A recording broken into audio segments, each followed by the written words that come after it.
A seemingly perfect relationship unravels when mysterious late nights and password changes raise suspicions.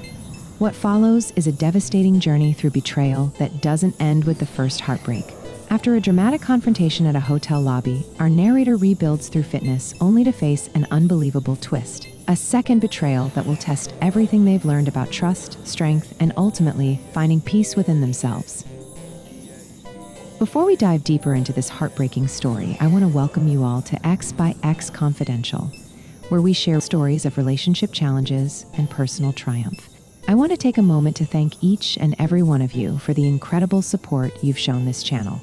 Your comments and messages mean the world to me, and they're what keep these stories coming. If you're enjoying this content, please don't forget to smash that like button, subscribe to the channel, and hit the notification bell so you never miss when we post our next video.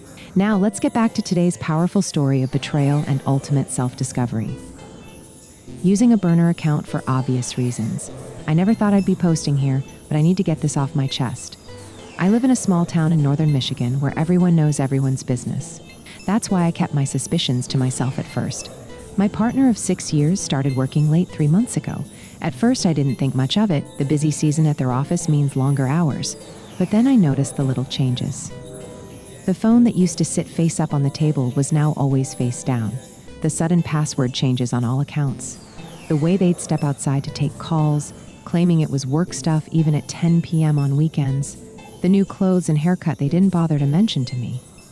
The unexplained charges at restaurants I knew we hadn't visited together. "You're being paranoid," they told me when I finally found the courage to ask one night over dinner. "It's just a work friend who needs advice. They're going through a rough patch." I wanted to believe them. I really did. But the knot in my stomach got tighter every time they grabbed their phone the second it buzzed. Every time they came home smelling like someone else's perfume. Every time they had another late meeting that couldn't be rescheduled. "We just went for coffee after work to discuss a project," they said, when I found a receipt from a coffee shop across town nowhere near their office. "Why are you acting so crazy lately?" The lies kept coming, each one slightly different from the last. First, it was just a work friend. Then, when I found text messages, it became okay. We text sometimes, but it's nothing. When I pointed out how many texts there were, it changed to fine, we're close, but nothing has happened. The truth dripped out slowly, like water torture. Each drop making me question my own sanity. Was I the problem? Was I being too suspicious, too controlling? I stopped sleeping. I couldn't eat. My friends noticed something was wrong, but how could I tell them? In our small town, word travels fast, and I wasn't ready for everyone to know our business.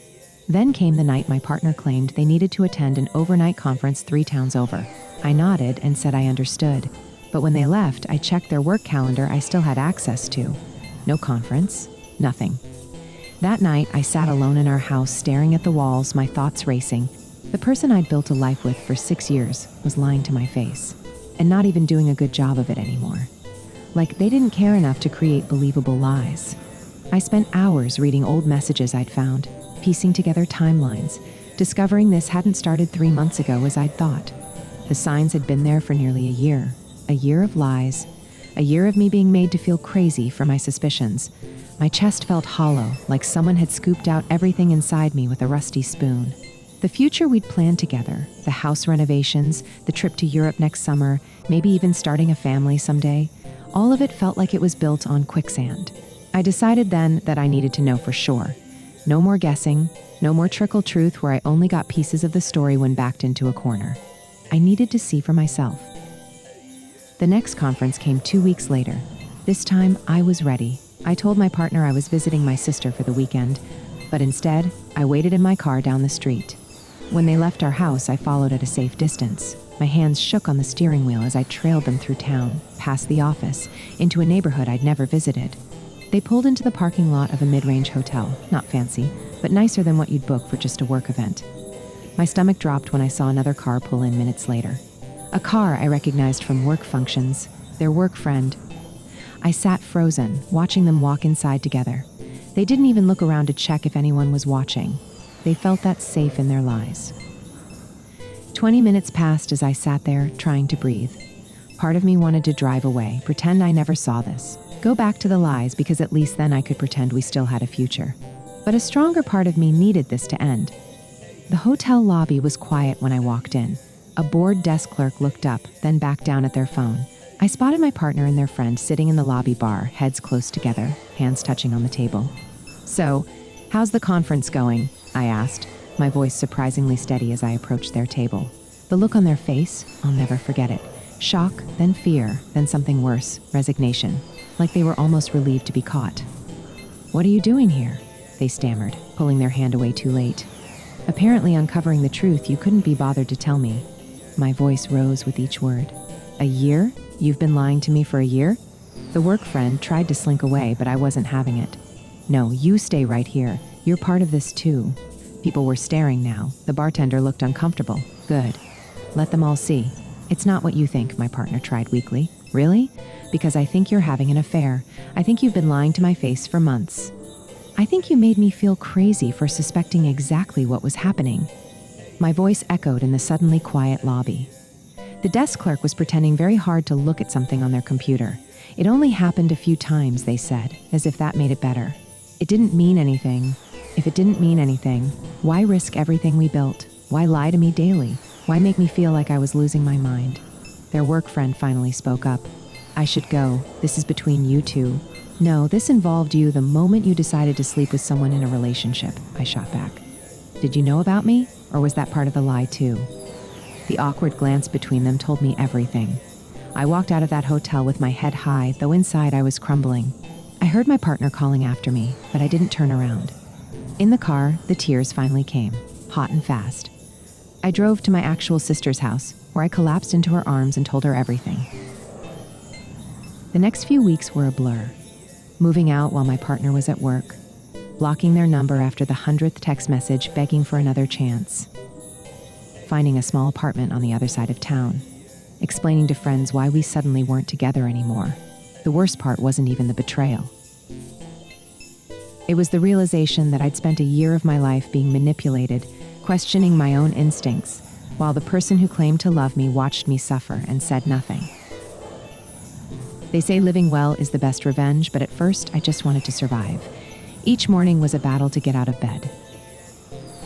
Each night was hours of staring at the ceiling, replaying every moment, looking for signs I'd missed. 3 weeks after moving out, I joined the local gym. Not for revenge, not at first. I just needed somewhere to go, something to do with the endless empty hours. The physical pain of pushing my body felt right. It matched the pain inside. The gym became my sanctuary, 2 hours every day, then 3. The routine gave structure to my shapeless days. Lift, run, stretch, repeat. My body changed as the weeks turned to months. Stronger, leaner, more defined. People started to notice.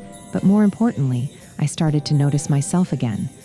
There was a trainer at the gym who always smiled at me, always checked my form, always seemed to be around when I worked out. At first, I barely registered their existence. I was a zombie going through the motions. But slowly, I started to look forward to our brief conversations, started to feel a flutter when they complimented my progress. 6 months after D-Day, that's what we call it here, Discovery Day, I agreed to coffee with the trainer. It felt strange, like wearing someone else's clothes, but also exciting. They made me laugh for the first time in half a year, really laugh. Coffee became dinner. Dinner became weekend hikes. For the first time, I was with someone who listened when I spoke, who didn't make me question my reality, who seemed to actually see me. My ex tried to contact me when they heard I was dating again. "I've changed," they claimed. "I miss you. Look at you now. You're amazing. Can't we try again?" I deleted the message without responding. The trainer and I moved in together after 10 months. Everything felt right, like I'd finally found my person, until I found the messages on their phone. It was like a sick joke. History repeating itself, the secret conversations, the unexplained absences, a client who was just a friend. The excuses were different, but the pattern was exactly the same.